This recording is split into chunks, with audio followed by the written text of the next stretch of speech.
형사 생활을 하면서 이제 가장 이 두려움을 느끼거나 힘든 거를 몇 가지 꼽자면요. 예, 복슴이 두렵지 않은 사람은 없습니다. 그렇지 않습니까? 특히나,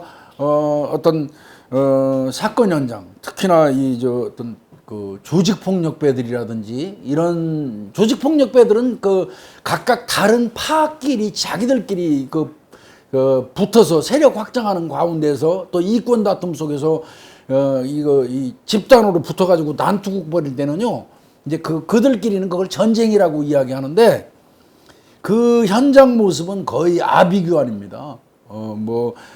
이른바 얘기하는 각종 흉기, 휘칼이라든지 자전거 체인, 야구방망이 등등 해가지고 엄청나게 무서운 무기들이 난무하는 현장이거든요. 그 현장에 뛰어들어가 가지고 그들을 제지하고 검거하는 과정에서 칼 앞에서 무섭지 않은 형사는 없겠죠. 형사도 사람이지 않습니까? 살과 뼈로 이루어진 사람인데 왜 두렵지 않겠습니까?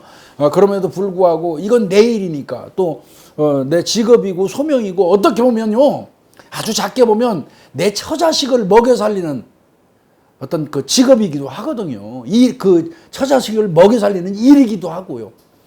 그래서 두렵고 힘들고 그렇습니다. 그러나 그런 부분은 언제든지 동료들과 더불어서 어깨동무하면서 극복할 수 있어요. 그 두려움을. 그리고 이제 사적으로 구속시켜서 교도소 보내고 나면 우리 이제 우리말로는 이제 학교 보냈다고 그러는데 보내고 나면 그 연저리에 있거나 혹은 그런 친구들이 협박 전화 집으로 많이 합니다. 나와서 조만간 손보겠다, 가만 안 놔둔다, 이런 거 하는데 형사들 그런 얘기 듣고는요, 협박 편지, 협박 전화, 이런 건 눈 하나 깠다가 안 합니다. 그거 무서우면 형사 하지 말아야죠. 그런데 형사들을 가장 고통스럽게 하는 협박은 제가 방송에서도 누차 얘기했지만 누차 얘기할 수밖에 없었어요. 그거보다 무서운 고통은 없었고 그거보다 무서웠던 어떤 두려움을 느꼈던 적은 없었기 때문에 그렇습니다. 가족을 상대로 하는 협박입니다. 특히 내 아이에 대한 어떤 해악을 고지할 때 그때는 정말 형사라는 어떤 직업을 가지고 있는 것에 대해서 회의감을 느낄 때도 없지 않아 있어요. 이를테면 이런 경우입니다. 저는 특별히 제가 많이 당했고, 저뿐만 아니라 우리 동료 형사들, 선배 동료 형사들이 많이 당한 케이스인데요. 어린아이 초등학교나 유치원 다닐 때 집으로 전화해요. 대체로 그 시간에 가장인 나는 형사활동을 하고 밖에 있겠죠. 그러면 아내가 받게 됩니다. 거기에다가 전화해가지고 대바람에 그 얘기하죠. 네 딸내미 이름이 김땡땡이지? 깜짝 놀라죠. 왜요? 그 김땡땡이 아침 9시 한 20분경에 집에서 나와가지고 어디에서 노란 버스 타지? 그 다음에 피아노 학원 가지? 몇 시에 학교 끝나고 나와서는 어디 가지? 이 아이의 동선을 일목요연하게 쭉 얘기를 하는 거예요. 그러니까 애를 해치겠다는 얘기도 아니고 어떻게 하겠다는 뜻도 아니에요. 그냥 뜬금없이 전화해가지고 그냥 아이의 하루 일과 그 동선을 쭉 설명하고 난 다음에 전화 딱 끊어버리는 거예요. 그때부터는 진짜 한마디로 해서 미쳐버리는 겁니다. 그때 밀려오는 어떤 그 공포나 두려움은 이루 헤아릴 수가 없어요. 나는 괜찮습니다. 또 아내도 물론 안 되지만 아내도 견딜 수 있어요. 형사의 아내로 산다는 거 그 자체가 같이 형사하는 것과 같으니까요. 그러니까 괜찮아요. 근데 어떻게 그 어린아이에 대한 하루 동선을 쭉 얘기하고 딱 끊어버리면 이거는 속수무책이죠. 그런 경우에는 이제 위에다가 상급자한테 이야기하고 당분간 아이를 학원이나 학교에 안 보낸다든지 학교 측에 얘기하고 또 혹은 동행해서 같이 등하교를 시킨다든지 저 같은 경우는 그게 좀 불편해서 이사를 많이 했습니다. 이사 제가 주민등록 등본 지금은 이제 가족관계등록부라고 그러죠. 그거를 제가 한번 발부받아 봤더니 약 한 40회 정도 이사했더라고요, 제가. 근데 이사가 뭐 회피나 효율적인 어떤 피할 수 있는 수단은 아님에도 불구하고 어떤 두려움 같은 게 작용하면 옮길 수밖에 없더라고요. 그래서 이사도 참 제가 많이 했던 것 같고요. 이제 그 이후에 뭐 이제 어렸을 때는 그런 게 있었고 세월이 지나서 제 딸이 학원을 조그맣게 운영을 해요. 근데 어느 날 그 학원에 학부형이라고 그러면서 그 아이 학원 보내려고 그런다고 면담하겠다고 찾아오겠다더라는 거예요. 그래서 이제 오시라고 그래서 만났는데 뭐 학원 관련돼서 뭐 이런 얘기 저런 얘기 한참 끝나고 난 다음에 그 앞에 있던 남자가 한참 이렇게 얼굴을 쳐다보더니 닮았네 이러더라는 거예요. 그 제 딸한테. 그래서 네 무슨 말씀하시는 거예요? 그랬더니 김복준이 딱 닮았네 이러더라는 거예요. 그때 우리 딸이 섬찟했다는 겁니다. 왜 그러세요? 우리 아빠 아세요? 이렇게 얘기했더니 그때 딱 일어나면서 한참 째려보고 일어나면서 아빠한테 가서 김복준이한테 가서 얘기 잘해. 학교 잘 갔다 왔다고 고맙다고 보답한다고 그러고 나갔다는 겁니다.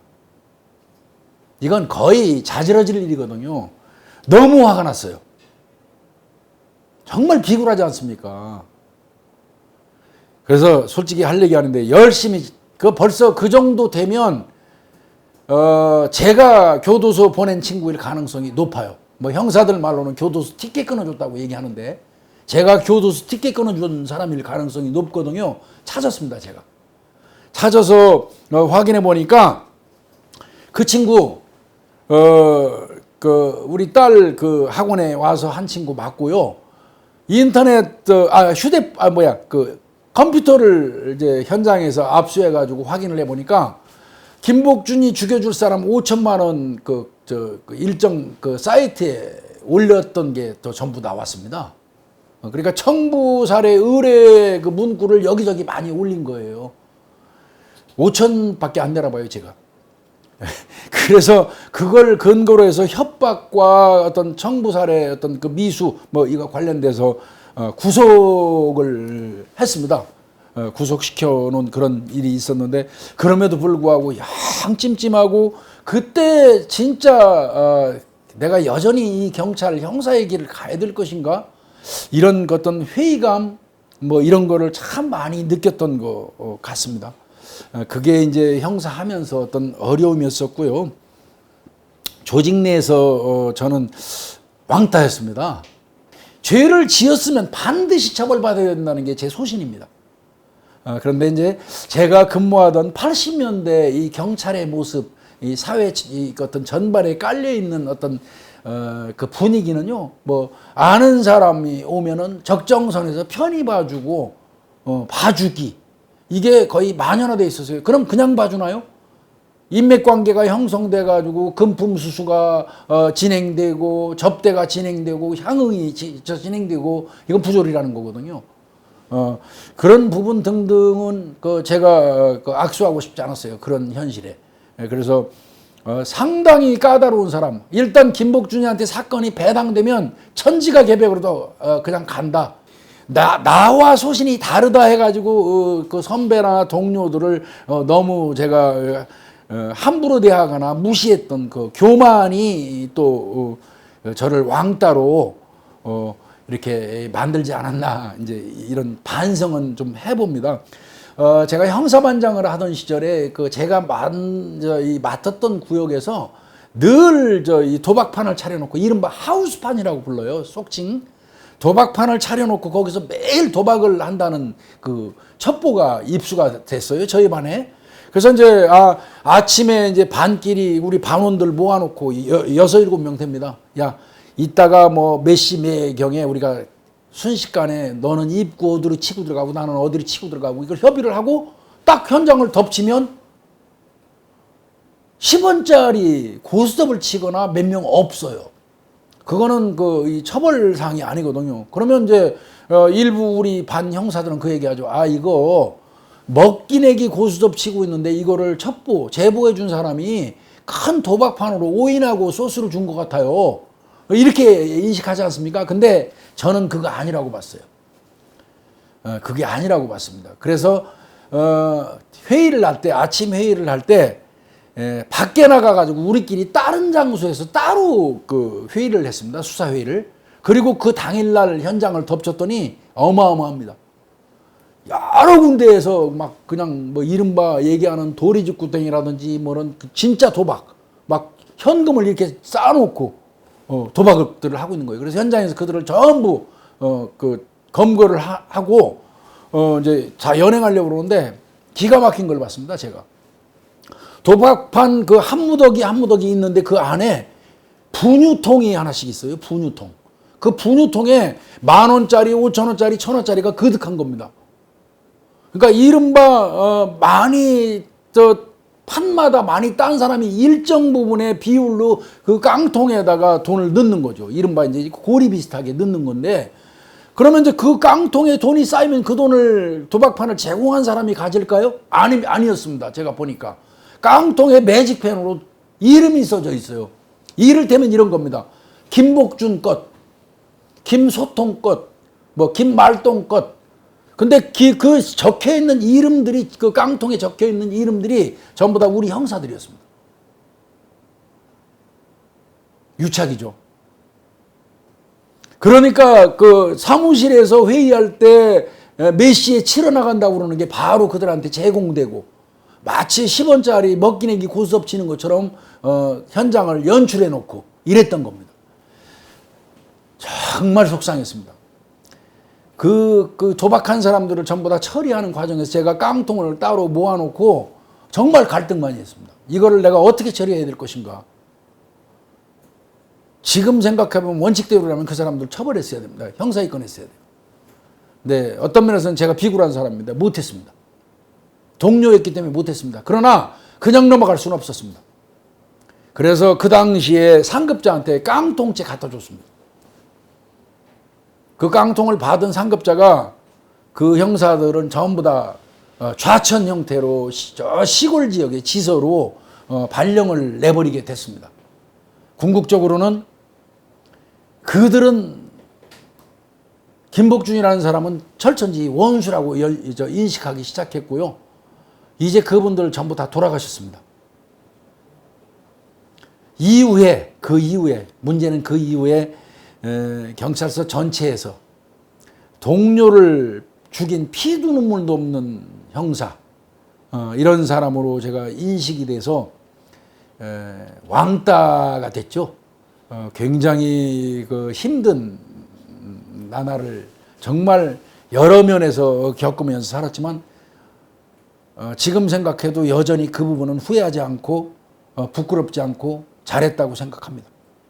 뭐 제가 이 거쳐온 어떤 이런 지난한 이게 아마 그 당시에 형사 문화의 어떤 일정 부분을 제가 말씀드린 것 같아요. 그런데 이제 지금은 제가 겪어왔던 그런 형태의 아마 어떤 그 문화는 사라졌을 겁니다. 그러나 저는 그게 완전히 다른 형태로 잔존하고는 있을 거라고 봐요. 완전히 사라진다고 생각하지는 않습니다.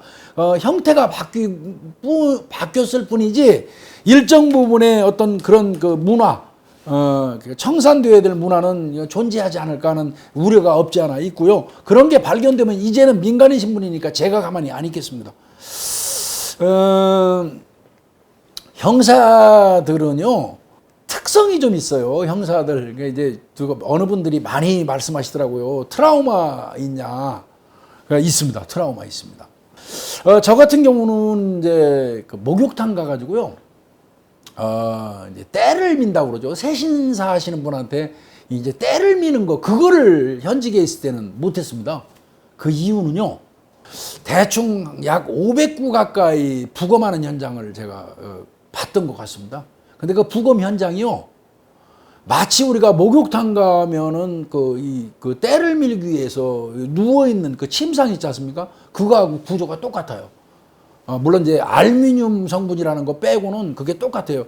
완전히 나체 상태에서 거기 딱 들어 누우면 이제 부검이가 메스라든지 이런 거 가지고 와서 부검하는 그런 형태거든요. 근데 목욕탕에 가서 때를 좀 밀려고 세신사분한테 부탁을 하고 이 목욕 세신 침대 세신대에 딱 누우면 마치 세신사분이 부검하러 오는 부검이처럼 느껴져 가지고 순식간에 막 식은땀이 쫙 흐르면서 두려워지는 겁니다. 그래서 못했습니다. 목욕탕 가가지고 이 세신하는 거는 제가 한동안 못했었는데, 이제 퇴직하고 나서 한 번 정도 해보고 뭐 이렇게 하다 보니까 그 진짜 시원하고 좋더라고요. 최근에는 이제 그 목욕탕 가면, 지금 코로나라 못 가는데 최근에는 이제 목욕탕 가면 세신도 열심히 합니다. 그 다음에 이제 형사들 뭐 몇 번 말씀드렸지만, 형사들 특히 강력 형사들 집에 가면요, 집에서 사용하는 칼끝이 전부 다 잘려 있어요. 니퍼라든지 이런 걸로 똑똑 잘라놨습니다. 그 날카로운 부분을. 그게 모서리 공포증이라고 일반적으로 이야기하죠. 특히나 이제 뭐 저도 뭐 옆구리에 강도로 교도소 갔다 왔던 친구가 4년 만에 나와가지고 급습해서 옆구리에 칼 찔려서 한동안 고생했던 그런 기억이 있는데, 그렇게 한번 칼에 찔리거나 이 칼에 놀래고 나면 뾰족한 그것만 봐도 식은땀이 나는 거를 이제 모서리 공포증이라고 얘기해요. 그러다 보니까 이제 형사들이 칼에 공격을 받거나 이런 사람들은 거의 집에 있는 그 흉기, 칼끝은 전부 이제 잘라놓는 이제 그런 것도 있죠. 이 얘기는 이제 꼭 좀 드려야 될 것 같아요. 경찰이 그러면 좌절하고 가장 아파하고 힘들어하는 게 뭘까요? 내가 지금 하고 있는 일, 지금 제가 일반적으로 쭉 말씀드린 그 일 자체가 힘들어서 못 견디는 건 아닙니다. 가장 고통스러운 거는요, 주인인 국민들의 우리를 바라보는 안목이고 시각입니다. 조금 잘못하는, 조금이 아니죠. 아주 잘못하는 거죠. 잘못하는 일부, 전체가 아니고 일부 경찰들 때문에 인터넷이라든지 SNS상에서 개견자를 써가지고 견찰 뭐 이런 게 어떻게 보면 막 날아다녀요, 공기처럼. 그 소리가 현장에서 뛰고 있는 형사 경찰들한테는 엄청나게 뼈 아프고 뼈저리게 아픈, 정말 슬픈 그 용어거든요. 제가 수사과장 할 때 우리 형사들이 방에 똑똑똑 놓고 하고 들어와서 앉아가지고, 왜 우리 이렇게 열심히 하는데 경찰이라는 소리까지 들어가면서 근무해야 됩니까? 이거 경찰이라고 글 올리는 사람들 이거 전부 다 고소해야 되겠습니다. 뭐 이런 식으로 하기도 했는데요. 제가 그들한테 얘기했습니다. 숙명처럼 참아야 되고 열심히 노력하면 언젠가 그 오명은 떨어진다. 그러나 지금은 원죄 때문에, 원죄.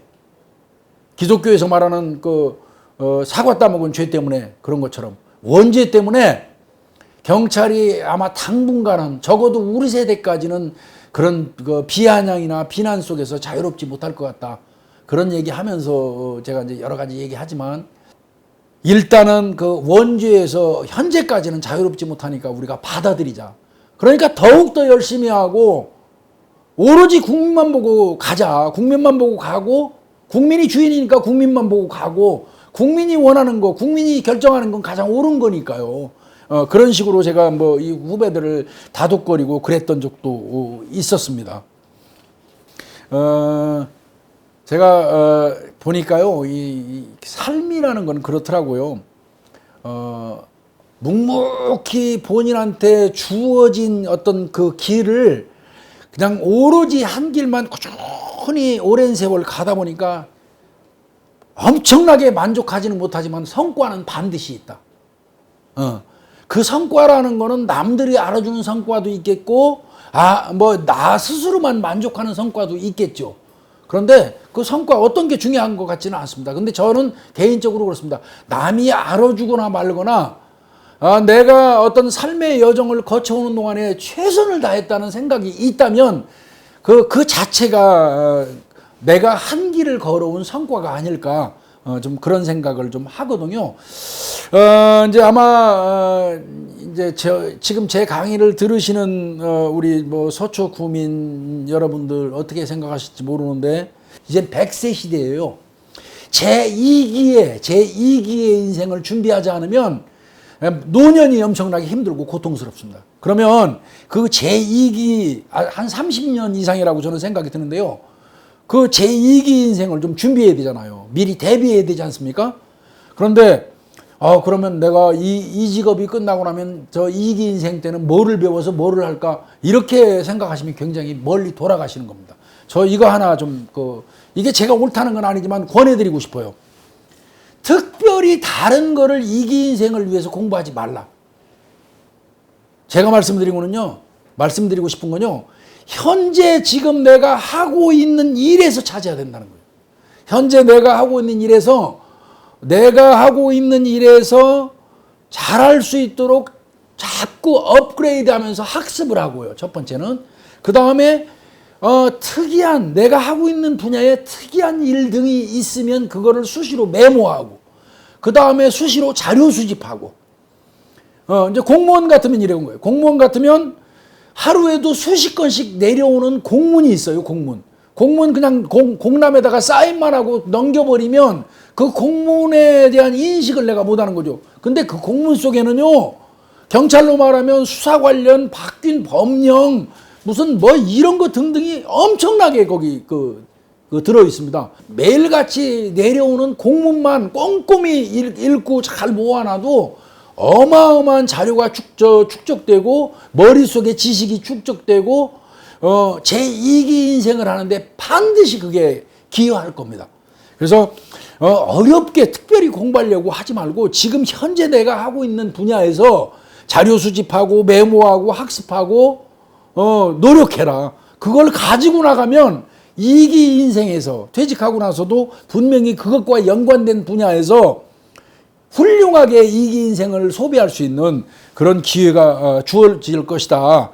제가 이제 이 말씀을 꼭 드리고 싶습니다. 요즘에 보면요, 대한민국에는 다 애국자로만 넘쳐나는데 국민들은 그렇게 편안한 것 같지는 않아요. 다 애국자예요. 다 국민을 위해서 일하고 다 국민 팔아요. 근데 왜 그렇게 우리는 좀 팍팍하고 힘들고 그런 느낌을 못 받을까요? 애국자는요, 가짜 애국자가 너무 많기 때문에 그렇습니다. 입에 발린 애국자, 가짜 애국자가 판을 치는 세상이기 때문에 그렇습니다. 진짜 애국자는요, 크게 의미 부여할 것도 없습니다. 이른바 얘기하는 엊그제 방송됐던 우리 나라 국가 독립을 위해서 가서 목숨 바치신 홍범도 장군 같은 분들이 애국자죠. 얘기할 것도 없이. 그렇지만 요즘 방송에 나와서 떠들고 어디 언론에서 떠들고 댕기면서 애국 타령하는 사람들 애국자인 거 봤습니까? 진짜 애국자는요, 현재 내가 있는 위치에서 내 분야에서 최선을 다해서 일하는 우리가 애국자입니다. 예, 공장에서 옷을 생산하는데 바느질하는 당신, 열심히 길거리 구두 박스에서 구두 수선하는 그 아저씨, 밭에서 허리 구부러져서 참했다는 아주머니, 회사에서 자기한테 맡겨진 일에 열심히 일하고 있는 우리 모두가 진짜 애국자죠. 입에 발린 가짜 애국자들, 그 사람들은 진짜 애국자 아닙니다. 그래서 저는 아마 지금 제 강의랍시고 지금 제가 떠들고 있는데, 제 강의를 듣고 있는 여러분들이 그 분야에서 각자 최선을 다하는 이 나라의 어떻게 보면 이 나라를 이끌어가는 가짜 애국자들이 너무 많기 때문에 그들한테 맡겼으면 이 나라 벌써 말아먹었어요. 근데 진짜 애국자인 여러분들이 있기 때문에 이 나라가 그나마 이렇게 지탱되고 굴러가고 있다고 저는 생각합니다. 그래서 자부심 느끼셔도 좋다고 그런 생각이 들고요. 예, 저는 이제 형사라는 32년의 지난한 어떤 어떻게 보면 인생의 굴곡진 과정을 거치고 나와서 지금 이제 이렇게 살고 있습니다. 그래서 요즘에는 좀 행복합니다. 이제는 방송이라고 이렇게 하니까요, 집에서 아내가 모니터링도 좀 해줍니다. 그 얘기는 바꿔서 얘기하면 내가 아내로부터 사랑받고 있다는 거, 그리고 인정받고 있다는 의미이기도 해요. 집안에서 자기 집사람, 자기 아내한테 인정 못 받는 놈이 제일 불쌍한 놈이니까요. 그런 부분에서는 굉장히 행복하고요. 또 적은 돈이라도 내가 제2기 인생을 살아가면서 벌어가지고 여기저기 좀 작은 돈이지만 기부할 수 있다는 거. 저는 TV에 나오는 기부 이거 나오면 2만 원, 3만 원짜리 전체 다 하고 있습니다.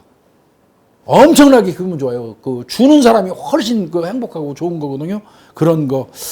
그리고 이제 무엇보다도 퇴직 후에도 내가 범죄 예방을 하는 데 있어서 어떤 일정 부분 기여하고 있다는 그런 어떤 자부심, 이런 거 등등이 있어서 굉장히 제가 행복합니다. 그래서 이제 제가 어느 날 이렇게 그 기사라에서 봤던지 어디서 봤는데요. 가수 싸이라는 사람이 이런 말을 했더라고. 이게 뭐 가수 싸이가 전달한 건지 여부는 모르겠습니다만은 성공은 노력이 기회를 만난 것이다. 성공이라는 거는 평소에 했던 노력이 기회를 만난 것이다. 이런 얘기를 하더라고요. 맞는 것 같습니다. 성공하는 거, 뭐 성공 꼭 해야 되는 건 아니지만요. 성공하려면 평소에 노력하다가 그게 일정한 어떤 기회를 만나서 융합돼 가지고 시너지 효과를 발휘할 때 성공이 아닐까 싶어요. 그래서 저는 이거를 좀 많이 생각하고 삽니다. 성공은 노력이 기회를 만든 것이다. 기회를 만난 것이다. 오늘 제가 어줍지 않은 어떤 강의 이렇게 오랫동안 들어주셔서 감사하고요. 앞으로도 저는 활동을 함에 있어서 하나라도 범죄를 예방하는 데 기여할 수 있다면 그 범죄 예방을 위해서 열심히 노력하고 방송도 하고 그리고 책도 많이 쓰고 강의도 하고 그래서 사회에서 입은 어떤 그 은혜 이런 거 하나라도 보답하는 그런 식으로 좀 살아가도록 애쓰겠습니다. 들어주셔서 고맙고요. 항상 행복하시고 성공된 삶 살아가시길 바라겠습니다. 고맙습니다.